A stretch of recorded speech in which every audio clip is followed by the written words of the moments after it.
নমস্কার। আমাদের জন্মকুণ্ডলীর পঞ্চম ভাব ত্রিকোণ ভাবের মধ্যে পড়ে, অত্যন্ত শুভ ভাব। একে পূর্বপুণ্য ভাবও বলা হয়, অর্থাৎ এই ভাবের সাথে আমাদের পূর্বজন্মের কর্মের যোগ আছে। পঞ্চম ভাবের রেজাল্ট ক্যারি করবে পঞ্চমপতি বা ফিফথ লর্ড। এই পঞ্চমপতি বা ফিফথ লর্ড যে হাউসে বসবে বা যে হাউস লর্ডের সাথে সে সম্পর্ক তৈরি করবে, পূর্ব জন্মের কর্মকে সেই হাউসের মাধ্যমে সে ফলিত করবে। একটা উদাহরণ দিই, ধরছি আপনার মকর লগ্ন। এই মকর লগ্নের জন্য পঞ্চমপতি হবে এই বৃষ রাশির মালিক শুক্র। ধরলাম এই শুক্র অষ্টম ভাবেতে সিংহ রাশির ঘরেতে বসে রয়েছে, সাথে রয়েছে চন্দ্র। চন্দ্র এই মকর লগ্নের জন্য সপ্তমপতি। সুতরাং এই মানুষটা এই সপ্তম ভাব অর্থাৎ যে হাউস লর্ডের সাথে পঞ্চমপতি বসে রয়েছে এবং যে হাউসে পঞ্চমপতি বসে রয়েছে অর্থাৎ এই অষ্টম ভাব, এই সপ্তম ভাব এবং অষ্টম ভাব রিলেটেড সে ভালো কিছু ফল আশা করতে পারে। সপ্তম ভাব অর্থাৎ ভালো পার্টনার, হাজবেন্ড বা ওয়াইফ কিংবা বিজনেসে সাকসেস। অষ্টম ভাব অর্থাৎ ইনহেরিটেন্স, উত্তরাধিকার সূত্র থেকে প্রাপ্তি বা পৈতৃক সম্পত্তি, ইজি মানি, আনআর্নড ইনকাম, অকাল্ট, জ্যোতিষ, এই সমস্ত বিষয়ে সাকসেস। এই সমস্ত হাউস রিলেটেড সে যেই ভালো ফলগুলো পাচ্ছে, তার পিছনে কিন্তু তার পূর্ব পুণ্যের হাতই ম্যাক্সিমাম হতে পারে। সে পাস্ট লাইফে এই সমস্ত হাউস রিলেটেড ভালো কিছু কাজ করেছিল। যেমন ধরুন, হয়তো সে পাস্ট লাইফে নিজের পার্টনার, হাজবেন্ড বা ওয়াইফের প্রতি প্রচুর দায়িত্ব পালন করেছিল, যার ফলস্বরূপ বর্তমান জন্মে সে সপ্তম ভাব থেকে ভালো রেজাল্ট পাচ্ছে। এবং ইনহেরিটেন্স, উত্তরাধিকার সূত্র থেকে প্রাপ্তি বা পৈতৃক সম্পত্তি সে হয়তো ছেড়ে দিয়েছিল বা কম নিয়েছিল কিংবা দান করে দিয়েছিল বা মানুষকে কষ্ট থেকে মুক্তি দিয়েছিল, অনেক গুপ্ত দান করেছিল, যার ফলস্বরূপ সে অষ্টম ভাব থেকে এই শুভ ফলগুলো পাচ্ছে। পঞ্চম ভাবের একটি অত্যন্ত গুরুত্বপূর্ণ কারক তত্ত্ব হলো পঞ্চম ভাব আবার আমাদের সন্তান ভাব। অ্যাকচুয়ালি এই পঞ্চম ভাব উৎপত্তির ভাব, সৃষ্টির ভাব, ক্রিয়েটিভিটির ভাব। সন্তানও আমরা সৃষ্টি করে থাকি, তাই এই ভাবকে সন্তান ভাবও বলা হয়। এই ভাব পূর্ব পুণ্যের সাথে যুক্ত হওয়ার কারণে আমাদের সন্তান ভাগ্য অনেকাংশেই পূর্ব পুণ্যের উপরে নির্ভরশীল। লক্ষ্য করে দেখবেন যে অনেক গরিবের সন্তান যে তেমন সুযোগ সুবিধা পায়নি বড় হতে গিয়ে, অনেক প্রতিকূলতার মধ্যে দিয়ে সে বড় হয়েছে, কিন্তু সে পরবর্তী সময়ে অনেক বড় জায়গাতে পৌঁছেছে। আবার অনেক সুপ্রতিষ্ঠিত মানুষ তার সন্তানের জন্য কষ্ট পায়, লজ্জিতও হয়। একটা উদাহরণের মাধ্যমে বোঝাই।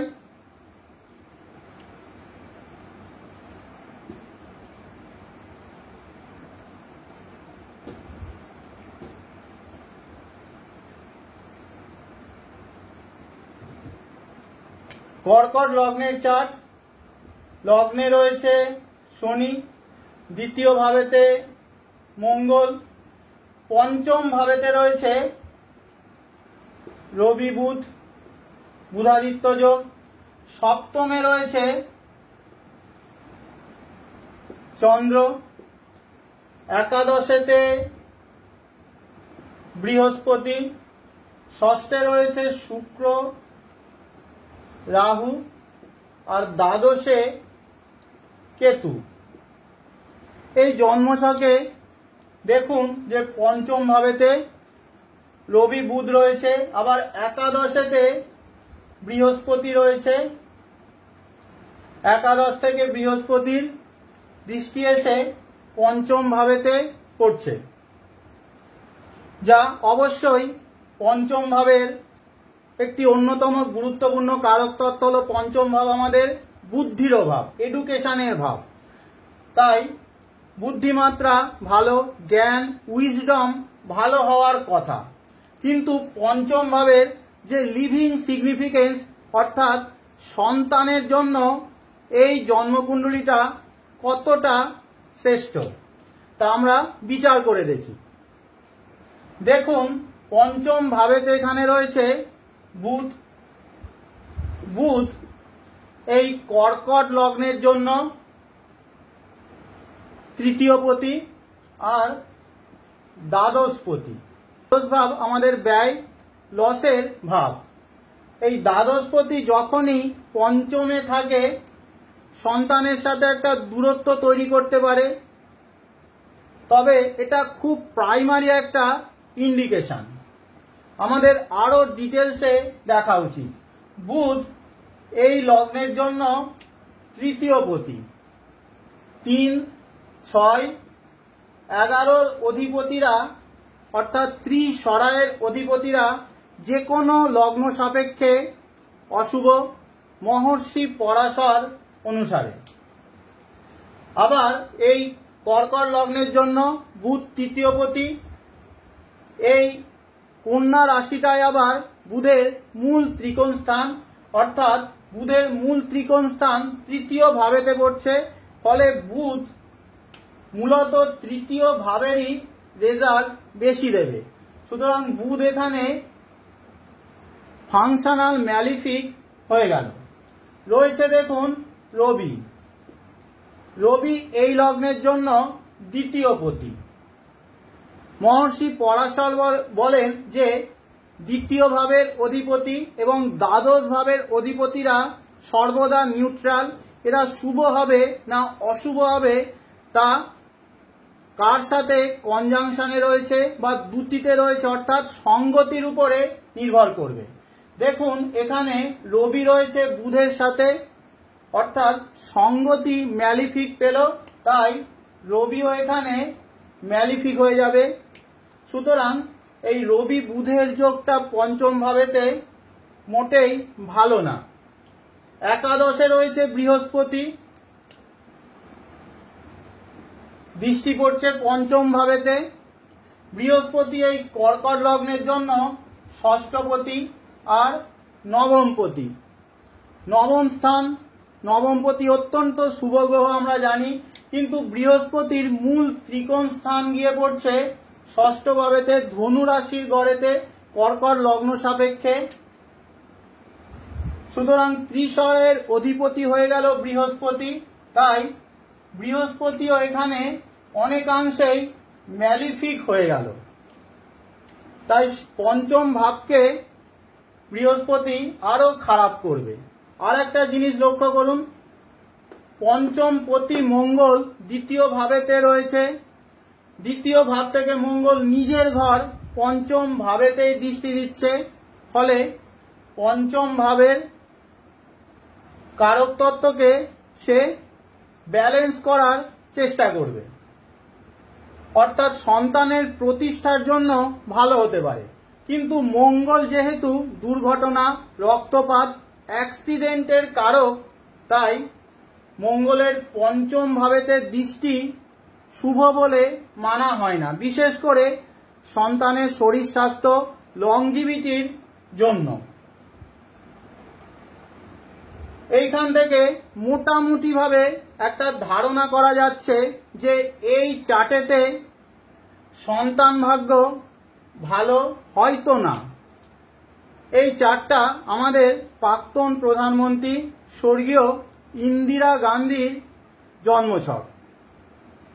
আমরা জানি যে ওনার দুই সন্তানেরই খুব ভয়ানক মৃত্যু হয়েছিল এবং এক সন্তানের মৃত্যু শোক উনি তার জীবদ্দশাতেই পেয়েছিলেন।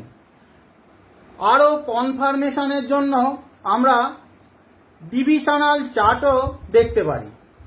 ডিভিশনাল চার্ট থেকে 100% কনফার্মেশন আসে। যেমন ধরুন সন্তান ভাগ্য দেখতে গেলে আমরা সপ্তমাংশ চার্ট বা D7 চার্ট দেখে থাকি। শ্রীমতী ইন্দিরা গান্ধীর D7 চার্ট যদি আমরা দেখব সেখানেও কর্কট লগ্ন চলে আসছে।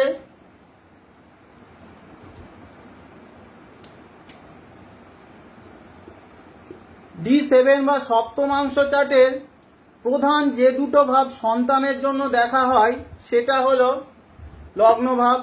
যে কোনো ডিভিশনাল চার্টের লগ্ন ভাব অত্যন্ত গুরুত্বপূর্ণ, আর যেহেতু D7 চার্ট থেকে সন্তানের বিচার করা হয় তাই পঞ্চম ভাবও অত্যন্ত গুরুত্বপূর্ণ। ওনার সপ্তমাংশ চার্টের লগ্নপতি অর্থাৎ চন্দ্র দ্বিতীয় ভাবেতে রয়েছে, সাথে রয়েছে কেতু এবং বুধ, আর উল্টো দিকেতে রয়েছে বৃহস্পতি রাহুর গুরুচণ্ডাল যোগ। আর পঞ্চম ভাবেতে মঙ্গল নিজের ঘরেতে বসে রয়েছে, সন্তানের প্রতিষ্ঠার জন্য ভালো। কিন্তু উল্টো দিকেতে একাদশ ভাবেতে রয়েছে রবি শনির বীজযোগ। ফলে দেখুন লগ্নপতি চন্দ্র তৃতীয়পতি বুধ দ্বারা দূষিত হলো, রাহু কেতুর এক্সিসে রয়েছে, ফলে লগ্নপতি দুর্বল এবং পীড়িত হয়ে গেল। আর পঞ্চমে মঙ্গল রয়েছে, উল্টো দিক থেকে অষ্টমপতি শনি মঙ্গলকে পীড়িত করে দিচ্ছে। সুতরাং 100% কনফার্মেশন আসছে যে এই চার্টের সন্তান ভাগ্য আদৌ ভালো না। বেশ কিছুদিন আগে এক ভদ্রমহিলা আসেন, বয়স প্রায় হবে 58 থেকে 60-এর মধ্যে। উনি পেশাতে একজন শিক্ষিকা। ওনার লগ্ন চার্টে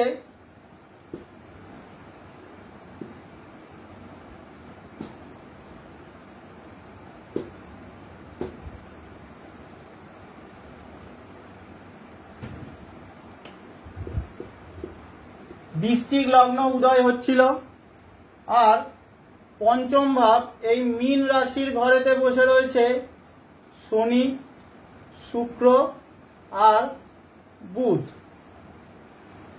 আর দশম ভাবেতে মঙ্গল রয়েছে।